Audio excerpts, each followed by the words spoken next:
Veio para abrir não só os ouvidos, mas o coração para ouvir o que Deus tem a falar conosco nesta noite. A Bíblia relata muitos feitos milagrosos.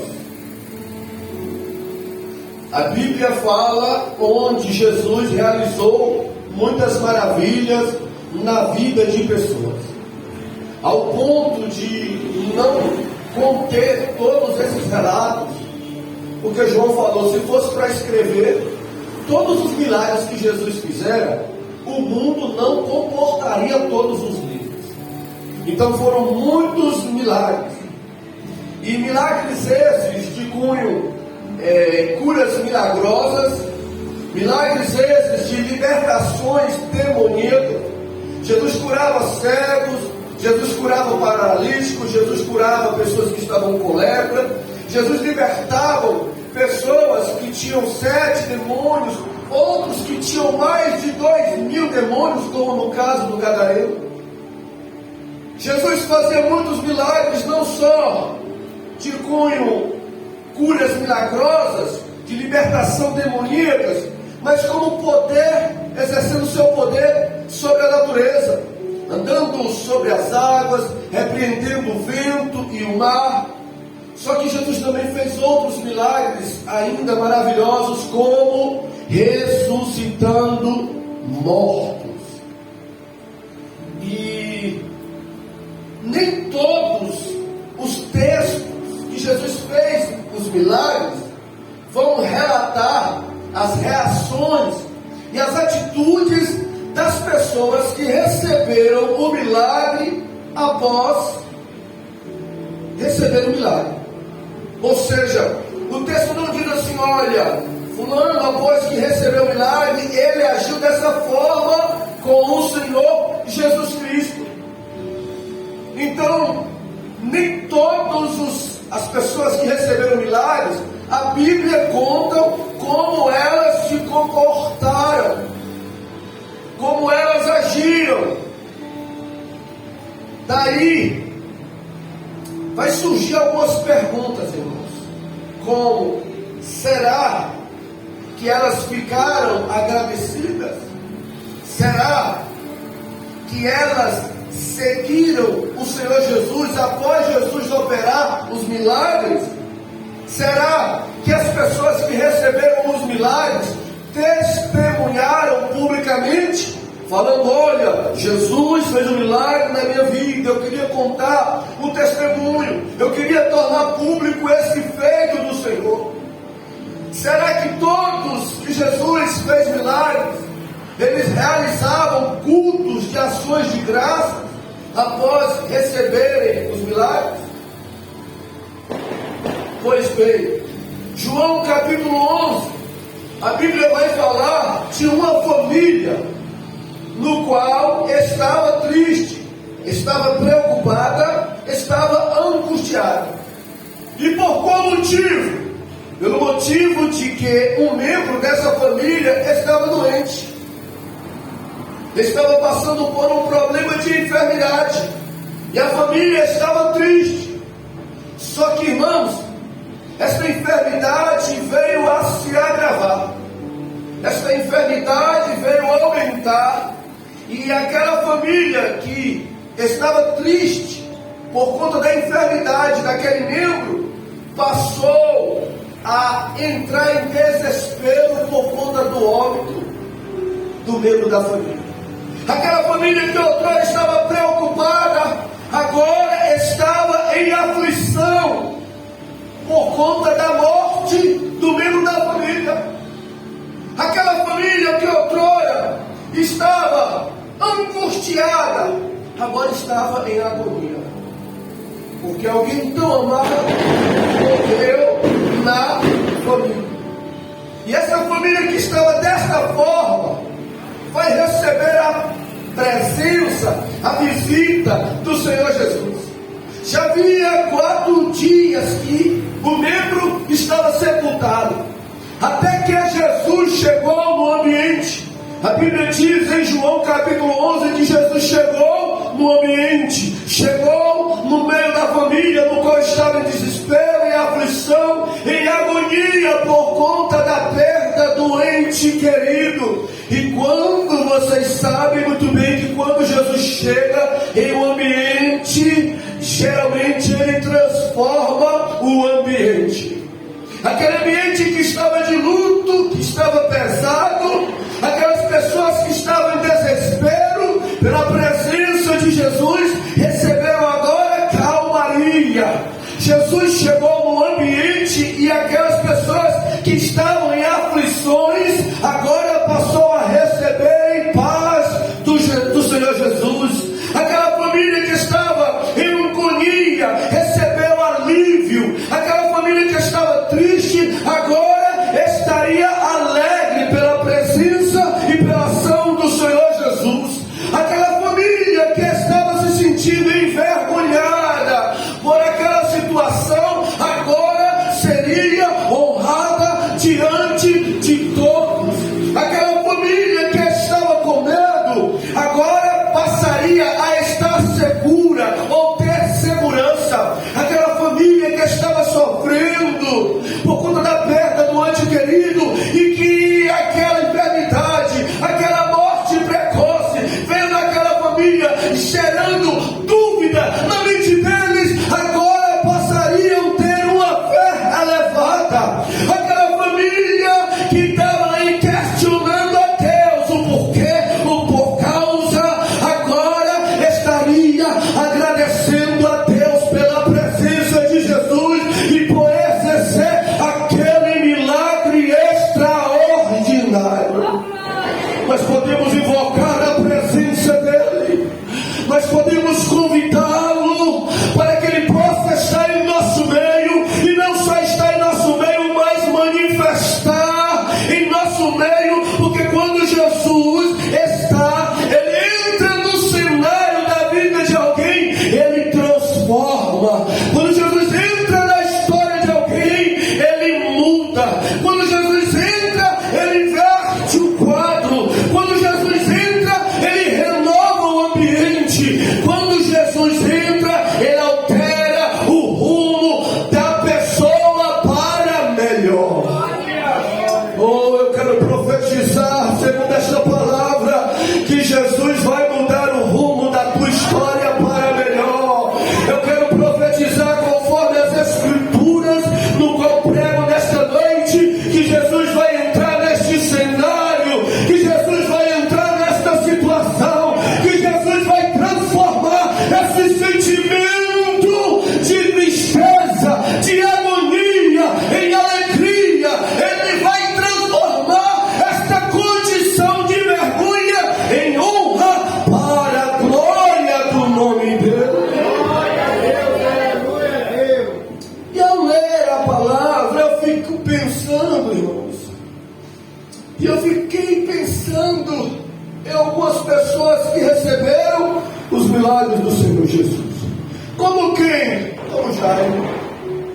Jairo era o príncipe da sinagoga, no qual resistia a Jesus no Evangelho. Aí Jairo, que resistiu por algum tempo Jesus, agora se deparou com a enfermidade da sua filha. Enfermidade que se agravou e que a menina morreu. Jairo foi atrás de Jesus. Jesus foi com Jairo, chegou lá e ressuscitou a menina. A menina passou a reviver. E agora eu fiquei indagando e pensando em Jairo. Jairo abriu mão da sinagoga, Jairo abriu mão do judaísmo, Jairo abriu mão da sua posição e seguiu Jesus pelo milagre extraordinário que Jesus fez a ele. Eu fiquei não só pensando em Jairo, mas no paralítico de Marcos capítulo 2. A Bíblia fala que ele estava numa casa, Jesus pregando, e que veio alguns amigos e trouxe outro amigo em uma barca, porque amigo que amigo faz isso, leva o outro até Jesus. E aqueles 4 amigos levou um amigo até Jesus. Chegando lá, Jesus olhou para o paralítico, perdoou os seus pecados e em seguida diz: levanta, toma tua cama e anda. E ele ficou curado. E eu fiquei a pensar: será que esse paralítico que outrora não andava, agora usaria as suas pernas que não mexia para ir para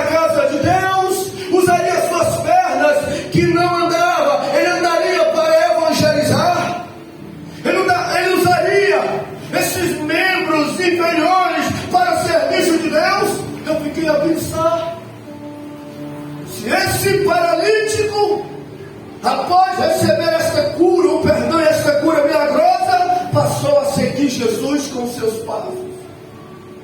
Eu fiquei a pensar também, o homem da mão mirrada, de Marcos 3, que tinha uma mão mirrada, que não conseguia desenvolver trabalhos, que era, no meio da sociedade, humilhado, por conta desta enfermidade. Um homem que passava por bullying na época, constrangimentos, até encontrar com Jesus e Jesus restaurar a saúde dele, mandando ele levantar a mão, e a mão que era ressequida passou a ficar curada. Aí eu fico pensando, a Bíblia não fala, mas este homem, depois que passou a ter a cura, ele passou a usar essas mãos, que outrora era motivo de vergonha, que outrora era motivo de exclusão, passou a usar as mãos que Jesus curou para levantar e louvar a Deus, passou a usar essas mãos que não falam de obra e de trabalho, para serviço do Senhor. Eu fiquei a pensar, por que não pensar também sobre o endemoniado, que vivia escravizado, oprimido, atormentado, longe de todos, aprisionado, não dormia, não tinha paz, até que encontrou com Jesus, e Jesus mandou sair todos os demônios da vida daquele homem. Sai dele. E saiu muitos demônios. Aquele homem passou a ter paz, passou a ter a sua vida restaurada. O homem foi liberto. E aí eu fico a pensar, e esse homem agora vai usar da sua liberdade para servir a Deus, da sua paz para glorificar o Eterno. É coisas que nós ficamos a pensar, porque a Bíblia não diz. Aí vai gerar em nossa mente perguntas, imaginações, conjecturas, hipóteses. Será que essas pessoas passaram a seguir e a servir o Senhor Jesus? Nem todos falam, irmãos. Só que diferente desses, nós vamos entrar num texto que fala. Diferente desses que não falam, nós vamos adentrar dentro das Escrituras, aonde a Bíblia vai contar, vai narrar uma família que recebeu um milagre extraordinário, uma família que recebeu a visitação de Jesus e que Jesus transformou a história da família, morte em vida. Agora a Bíblia vai nos dar a oportunidade de ver e de aprender algumas coisas que uma família, que alguém após receber o milagre de Jesus se comportou para com Deus. Se a Bíblia não conta todas, a Bíblia conta algumas. E uma das é a família de Betânia. É João capítulo 12. João capítulo 12 fica após o milagre de Lázaro. Aquele homem que morreu, ficou 4 dias sepultado, Jesus apareceu e ressuscitou. Aí nós vamos adentrar dentro do texto, que diz assim, o versículo de número 1. Foi, pois, Jesus 6 dias antes da Páscoa a Betânia, onde estava Lázaro, o que falecera e a quem ressuscitara dos mortos. O texto começa a dizer que foi Jesus a Betânia. Betânia era um pequeno povoado, ficava à distância de Jerusalém 3 quilômetros. E Jesus ele foi para Betânia, um povoado pequeno, mas ficamos a pensar o que Jesus foi fazer lá. Jesus com uma popularidade tão grande, Jesus com uma agenda tão cheia, Jesus que todos queriam ouvir, tocá-lo. Ele estava prestes a ser crucificado, e o seu nome já estava no auge. O que ele foi fazer em Betânia? Ele foi fazer uma cruzada evangelística? Não. O que ele foi fazer em Betânia? Ele foi fazer em Betânia mais alguns milagres extraordinários, como ele fez em outros lugares? Também não. O que ele foi fazer em Betânia? Ele foi falar, ele foi ensinar sobre escatologia, doutrina das últimas coisas, como do seu retorno da sua vida?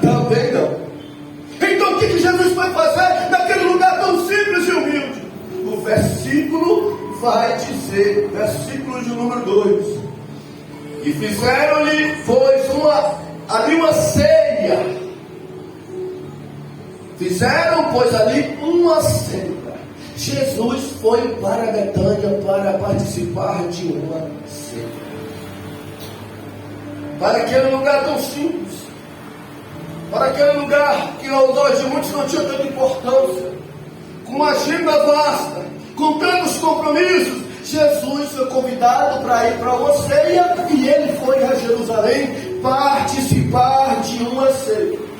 Ceia, esta palavra que nós usamos também na ceia, que é um memorial, uma festa, mas que tem um significado espiritual. Essa ceia é diferente. Não é como a ceia que a igreja participa e que Jesus estabeleceu. Essa ceia, na cultura, na época deles, era a refeição mais importante do dia.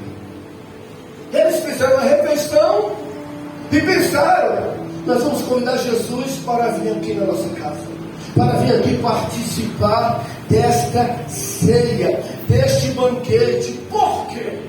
Nós queremos, devido a tudo que Jesus fez por nós, assim dizendo, Marta, Maria e Lázaro, tudo que ele fez na nossa família, pela situação que ele nos colocou, pelo livramento que nós recebemos, pelo opróbrio que ele nos transformou, nós vamos fazer uma ceia, nós vamos convidar ele para vir, e nós vamos nesta ceia celebrar, e nós vamos nesta ceia honrar, e nós vamos nesta ceia demonstrar gratidão a Jesus por tudo que ele fez em nossa casa. A família quer homenagear e honrar Jesus publicamente pelo milagre e a ressurreição de Lázaro. Isso vai nos ensinar algo interessante: que quem foi alcançado pela graça de Cristo deseja honrá-lo. Quem foi perdoado pela graça de Cristo almeja adorá-lo. Quem foi alcançado pelos livramentos de Cristo pensa em servi-lo. Quem desfrutou dos cuidados desse Jesus, o mínimo que sente é vontade de glorificar o nome daquele que fez esta obra extraordinária em sua vida. E esta família estava agindo desta forma. O versículo 2 vai dizer que após eles convidaram Jesus para a ceia, aí o texto vai dizer: e quem servia, na Bíblia de vocês diz, versículo 2, e Joana, Marta servia, e Marta servia. Marta era uma pessoa que fazia parte dessa família, membro dessa família.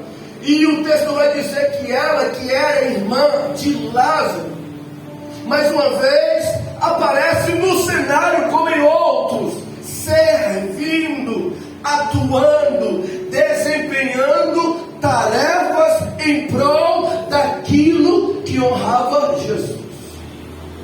Foi como se eles conversassem e falassem: Senhor, nós vamos fazer assim, essa ceia, Marta, vamos. Essa ceia vai ser para honrar Jesus, para glorificar Ele? É. Então Marta falou assim: olha, eu vou atuar nesse trabalho, eu vou servir, eu vou desempenhar tarefa. Marta expõe um dom de serviço que ela tinha. E Marta, através dessa atitude, ela vai externar, ela vai expressar o seu amor e a sua gratidão a Jesus por tudo que Ele fez por eles. Marta era alguém que transmitia para Jesus a gratidão e adoração através dos serviços. Ela queria mostrar: eu quero demonstrar para Jesus que eu sou grata pelo que Ele fez na minha vida, na minha família. Como, Marta? Através de serviço, através de tarefas, através de trabalho. Eu vou fazer, expressando para Ele que eu sou uma mulher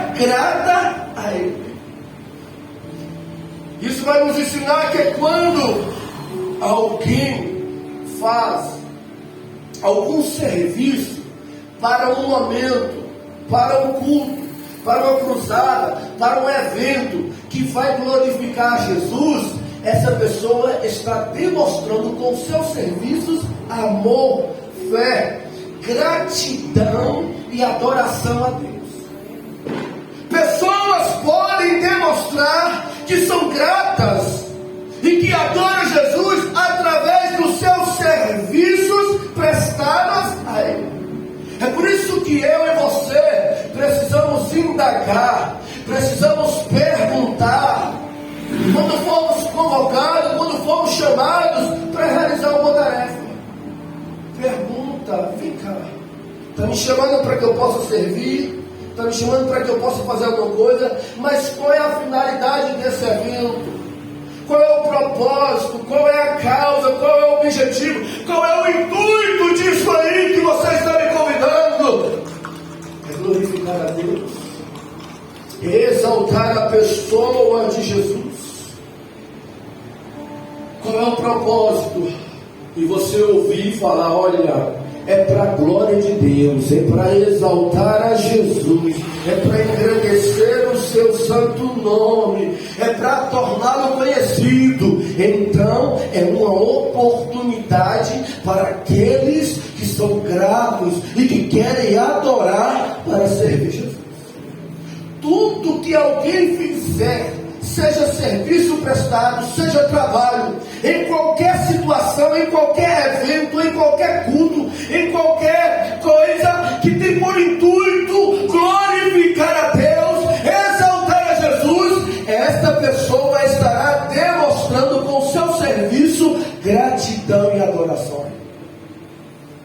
Tudo, seja tocar, seja no som, seja cantar, seja ensinar, seja pregar, seja na portaria, seja na ornamentação, seja na limpeza, seja o que for, todo serviço que é voltado para um evento, para um momento que exalta a Deus e que glorifica Jesus, pessoas estarão demonstrando gratidão e adoração a Deus, pois o evento, pois o culto, pois o momento é para a honra e glória do Senhor Jesus. Só que o texto vai perguntar, o texto vai dizer, Marta, então, depois que recebeu o milagre de João capítulo 11, combinou, fez uma ceia para exaltar Jesus, como também a Mítia, aqui na nossa igreja tem. Marta prestou serviço e Lázaro, o que recebeu o milagre, do que fizeram. Nós vamos ver que Lázaro, no versículo 2, vai dizer assim, olha, que Lázaro era um dos que estavam à mesa com ele. O que a Bíblia vai falar de Lázaro é isso. Não vai falar que Lázaro servia como Marta. Vai falar que Lázaro estava na mesa com ele. O culto de ações de graças, aquele momento, foi para exaltar e glorificar Jesus. E Marta falou, eu vou trabalhar, é para a glória dele, eu vou trabalhar. E Lázaro, o texto fala que ele estava sentado à mesa com Jesus. Sentar-se à mesa na cultura implica ou indica em amizade, em comunhão, com paz.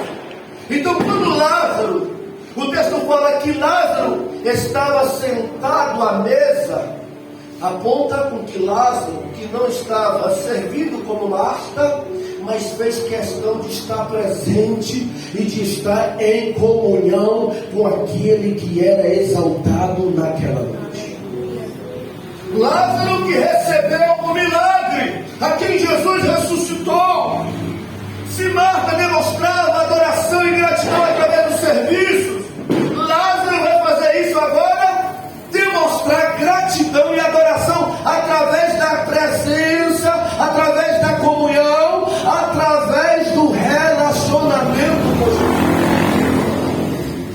Jesus. Então todas as vezes que alguém ficar sabendo de um evento, de um culto, de um momento onde Jesus será glorificado e exaltado. E alguém fala assim: eu quero estar presente. Jesus entende que essa pessoa se esforçar para estar presente, ela estará demonstrando adoração e gratidão para Ele.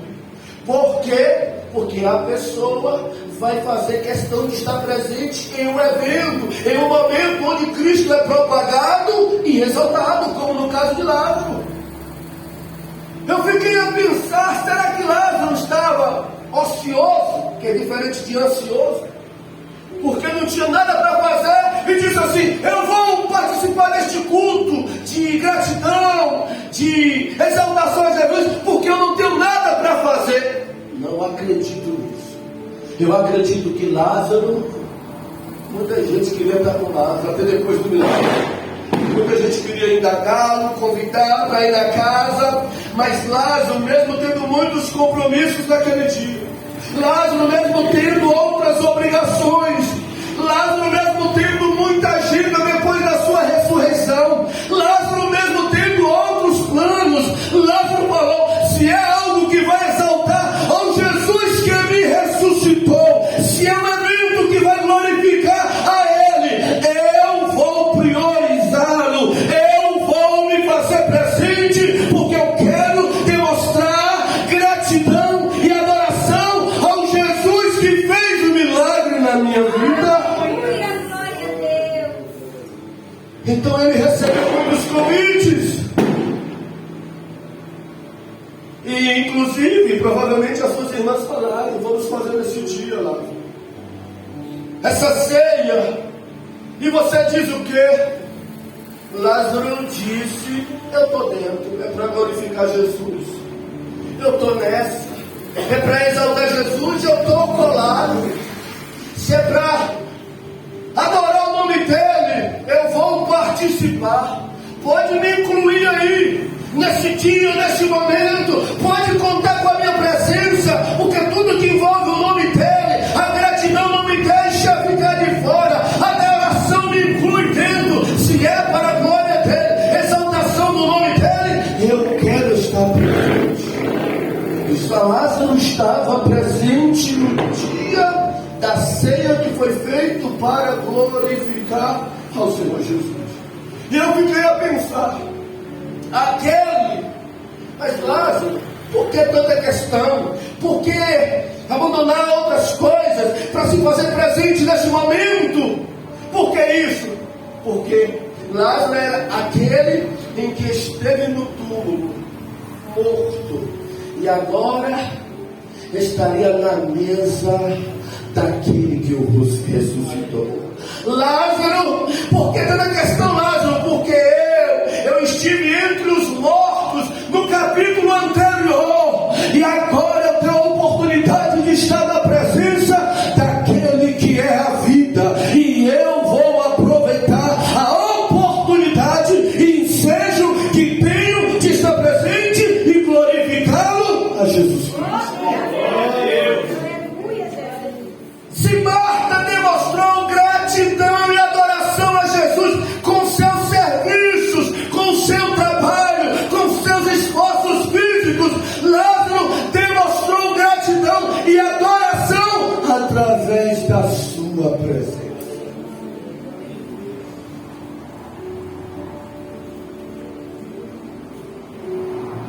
Aí o texto vai dizer que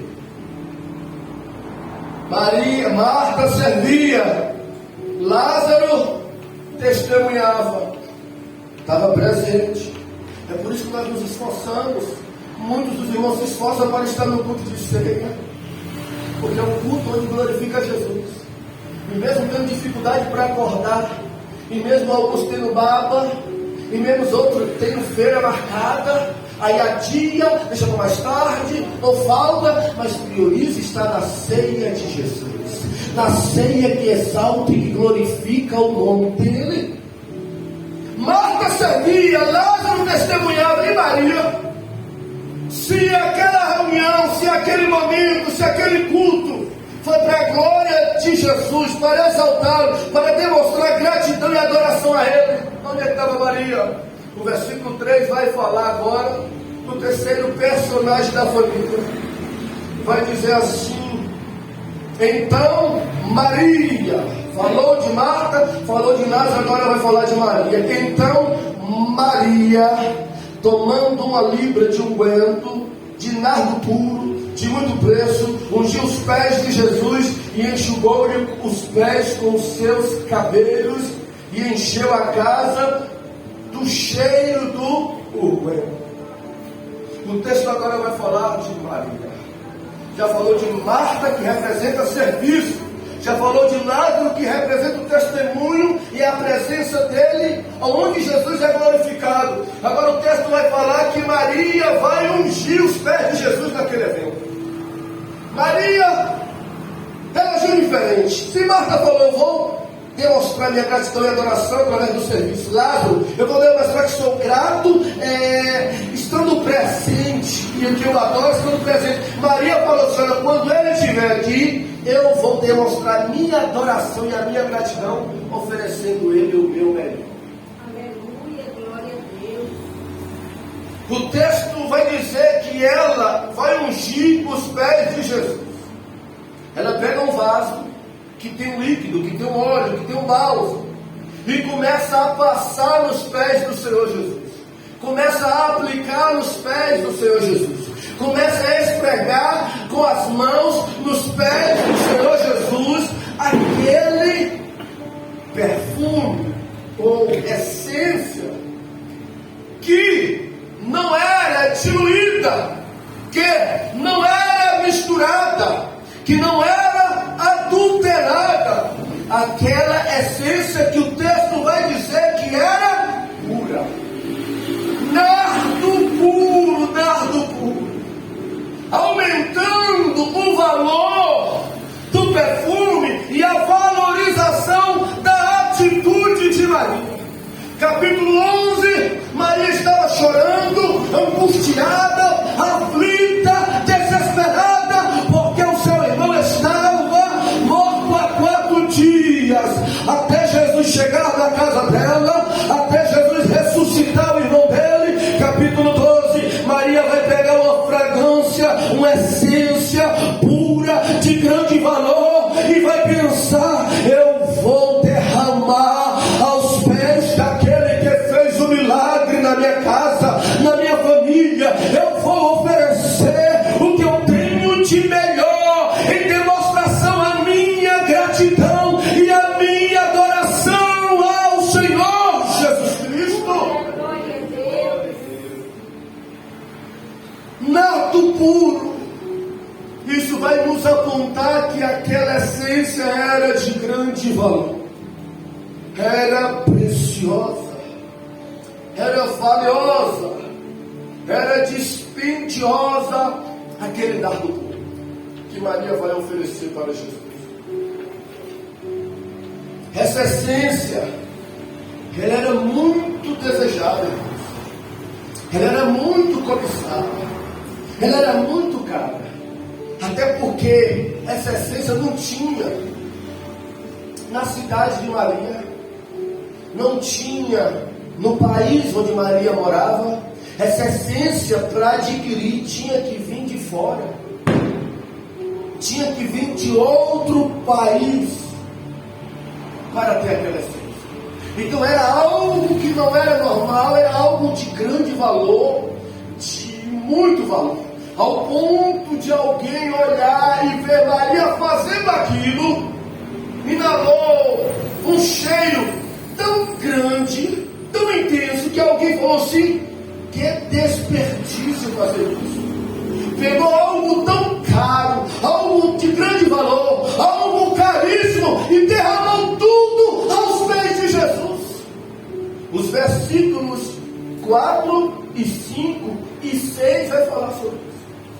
Que alguém, quando viu Maria dando o seu melhor, adorando, demonstrando a sua gratidão, vai ficar pasmo, dizendo assim: a gente poderia vender esse perfume, essa essência por 300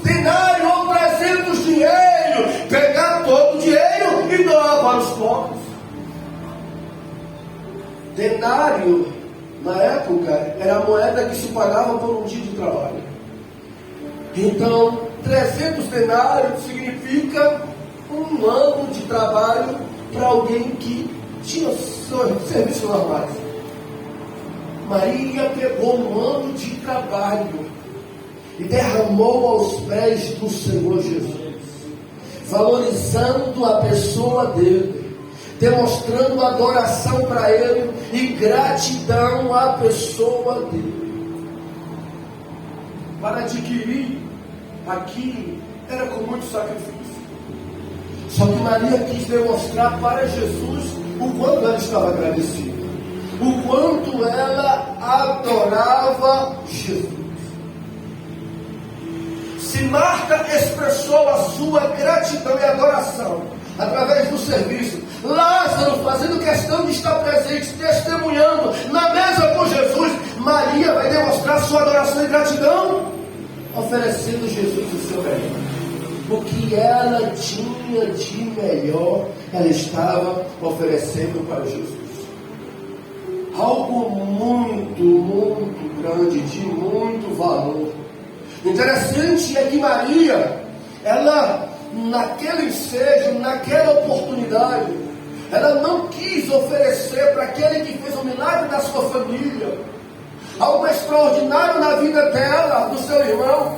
Maria não pensou assim: olha, ele está aqui, eu estou na presença dele, eu vou oferecer para ele o que é resto, eu vou oferecer para ele o que é sobra, eu vou oferecer para ele o que é banal, eu vou dar para ele aquilo que é fútil, eu vou oferecer a ele aquilo que é insignificante, eu vou dar para ele aquilo que é vão, aquilo que é trivial. Não, Maria falou: para esse que fez o que eu não podia fazer, que mudou a história da minha vida e da minha família, eu também vou dar. Eu vou me expressar para Ele com uma verdadeira adoração, com uma verdadeira gratidão. A gratidão e a adoração vai mover, vai levar a Maria dar para Jesus o melhor que ele tinha, que ela tinha na vida dela, para Jesus naquela oportunidade.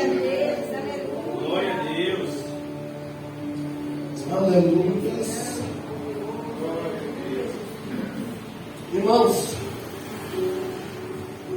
o 4, 5 e 6, ao Maria fazer isso, como você está aí, e como eu fiquei maravilhado, porque é isso que nos deixa maravilhado, ver alguém exaltar a Jesus com a sua vida, ver alguém exaltar a Jesus com as suas atitudes. É isso que eu fico quando eu vejo alguém, ou como você vê alguém fazer algo por Jesus que vai glorificar, exaltá-lo e engrandecê-lo. É isso que nós ficamos. Só que infelizmente o texto diz que nem todo mundo ficou dessa forma que você está, porque nem todo mundo tem o mesmo coração que o seu. Vai surgir um personagem no texto que vai se opor.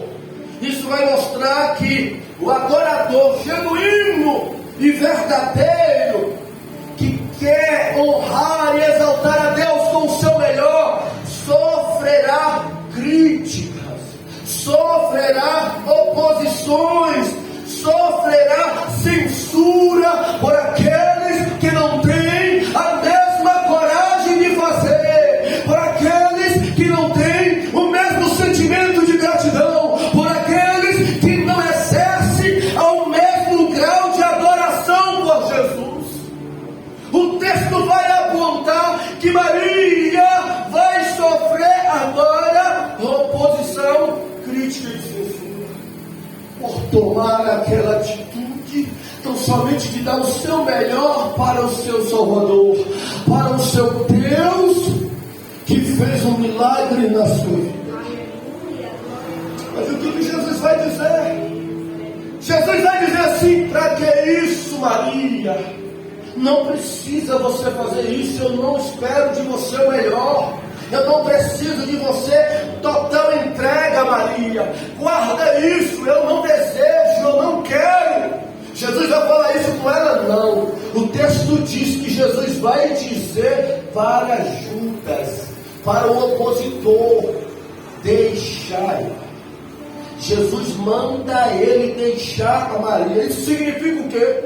Significa, em outras palavras, Jesus estava dizendo para um opositor: não impeça com que isso aconteça. No versículo 7 ele vai dizer: deixai, significa não impeça com que isso aconteça. Deixai significa não incomode Maria na sua oração. Deixai significa o quê? Não impeça de Maria de demonstrar a sua gratidão a mim, oferecendo a mim o seu melhor. Aleluia, glória a Deus. Com essas palavras, Jesus estava dizendo para Maria: Maria, você está me oferecendo algo de grande valor, algo de grande importância. Eu autorizo a você fazer isso. Eu aceito a sua adoração. Eu recebo a sua demonstração de gratidão, Maria. Você está fazendo o melhor para aquele que podia, ou que fez o que ninguém poderia fazer por você. Maria deu o seu melhor, a sua entrega, o seu sacrifício para Jesus. E a avaliação de Jesus é diferente da avaliação das pessoas. Esse texto vai nos escutar, vai nos ensinar. Talvez nós sejamos avaliados por a palavra de alguém que não seja de Jesus. Cuidado para você não ser avaliado, avaliada por alguém que não está, que não tem a visão, não tem os pensamentos do Senhor Jesus. Jesus vai falar a sua avaliação e é diferente.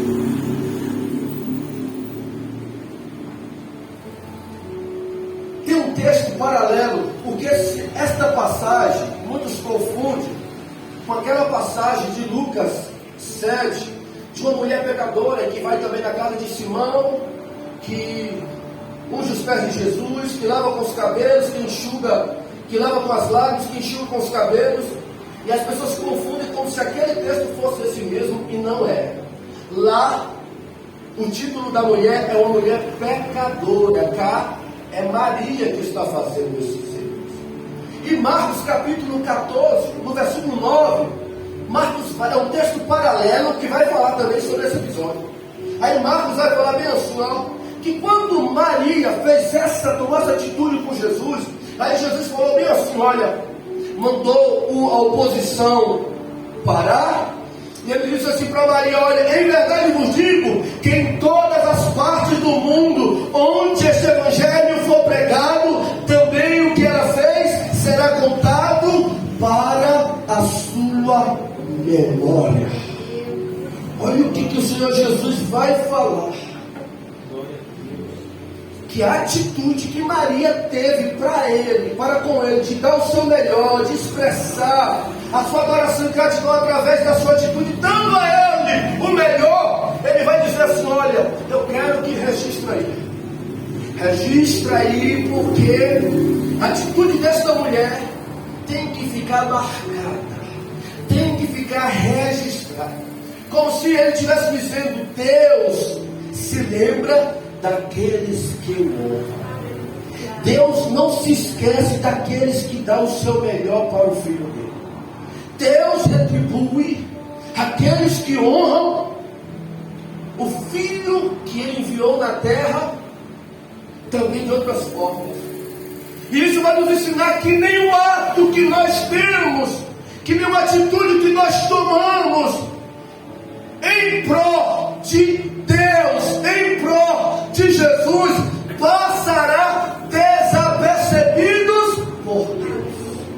Nada que façamos para a glória do nome dele, seja serviço, seja estar presente e testemunhar, seja em doar e adorar o nosso melhor, esse texto vai nos ensinar que nada vai passar desapercebido pelo nosso Deus. Maria, com essas palavras de Jesus, ela foi honrada.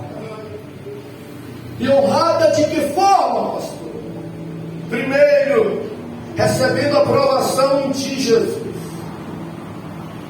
Irmãos, a aprovação de uma única pessoa chamada Jesus vale mais os aplausos de uma grande multidão. A aprovação de uma única pessoa chamada Jesus vale mais do que muitos aplausos de um grande, inumerável, incontável multidão. Termos a aprovação dele vale mais do que muitos aplausos. E Maria teve isso, teve a aprovação de Jesus. Por que Maria foi honrada com a sua atitude de adoração? O seu ato se tornou memorável. Se tornou, porque não se dizer eterno. Já se passaram 2000 anos no qual a mulher tomou uma atitude lá em Betânia, em uma vila a 3 quilômetros de Jerusalém, em uma casa, em uma ceia, em um momento de um culto de gratidão. A mulher tomou a decisão e falou: eu vou dar para Jesus o que eu tenho de melhor, eu vou oferecer para ele aquilo que tem valor para mim. Foi registrado e passou 2000 anos. Eu estou aqui no Brasil, na Bahia, falando da atitude desta mulher, falando do que esta mulher fez para Jesus naquele dia. Por que isso? Porque Jesus ordenou. A atitude dessa mulher tem que ser registrada, a atitude de Maria tem que ser contada. A forma no qual ela demonstrou a sua gratidão e adoração ali precisa ser propagado, ensinado e aprimorado por todos os tempos. Porque Maria foi honrada por Jesus, porque ela preparou o corpo dele para o sepultamento. Maria teve uma oportunidade, irmãos, de oferecer Jesus para um momento único em toda a história da redenção. Teve mulheres que não fizeram isso com ele em vida, deixaram para fazer depois de morto. Quando foi lá no sepulcro, não conseguiram fazer, porque Jesus já havia ressuscitado. Está nos evangelhos. Mas Maria não era aquela que deixava as coisas para depois, que ficava cocheando, que ficava relutando. Eu não sei se eu dou meu melhor para Jesus, eu não sei se eu me entrego a Jesus. Maria se entregava, Maria oferecia, Maria se doava, Maria se derramava por adoração e gratidão a Jesus. Então ela aproveitava as oportunidades. Maria não era aquele crente que ficava assim: olha, me arrependi daquele dia não ter feito para Jesus, me arrependi daquele dia não ter me entregado, de não ter realizado para a glória dele. Maria não perdia a oportunidade. Como se ela dissesse: é para Jesus, eu sempre faço o meu melhor. Então Maria, ela foi honrada também por esse momento. Mas em quarto e último lugar, Maria foi exaltada e honrada por Jesus, porque Maria passou a ser uma referência de adoração. Imagine aí, você fique sabendo de que a igreja, quando se reúne, os irmãos se reúnem na Peniel, fala assim um para o outro: eu queria ser igual à irmã Joana, eu queria ser igual ao irmão Renato. Pensa num homem adorador, pensa numa mulher adoradora, grata a Deus. Eu quero ser igual a ele, eu quero ser igual a ela. Ele era uma referência para mim. Agora imagine isso na nossa igreja. Imagine uma cidade falar isso de alguém. Imagine um estado ter alguém como sua referência de adoração. Imagina um país ter você como referência. Imagina todo mundo, aonde o evangelho é pregado, as pessoas falam: eu quero ser adorador como tal pessoa, eu quero me entregar, eu quero fazer como o tal irmão. Por quê? Porque Jesus aprovou ele, porque Jesus colocou e honrou ele como a referência da adoração. Então Jesus exaltou Maria, colocando ela como uma referência de adoração. Não tem como colocar Maria fora da adoração. Maria é uma referência da adoração. Aleluia. Eu queria convidar o grupo de louvor. Glória.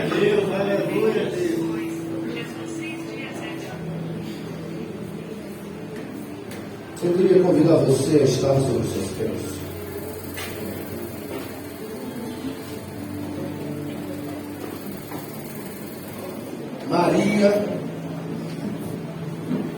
Maria, naquele dia, derramou um perfume sobre os pés de Jesus, um nardo puro, de grande valor, de grande importância, mas queria se acabar.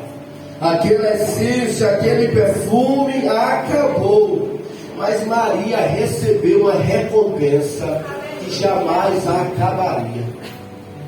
Olha que interessante. Maria ofereceu a Jesus um perfume que era caro, mas que acabou. Maria recebeu uma honra que jamais acabaria. A medida de Deus é diferente. Ela é recalcada, ela é sacudida, ela é transformada. Deus é especialista em honrar aqueles que o honram. Meus irmãos, vamos honrar o nosso Deus. Glória a Deus. Vamos honrar o nosso Deus. Existe uma promessa para você, para mim, para nós. Deus falou assim, ó, está em 1 Samuel 2, Deus falou assim, ó, eu vou honrar aqueles que me honram. Aleluia, glória a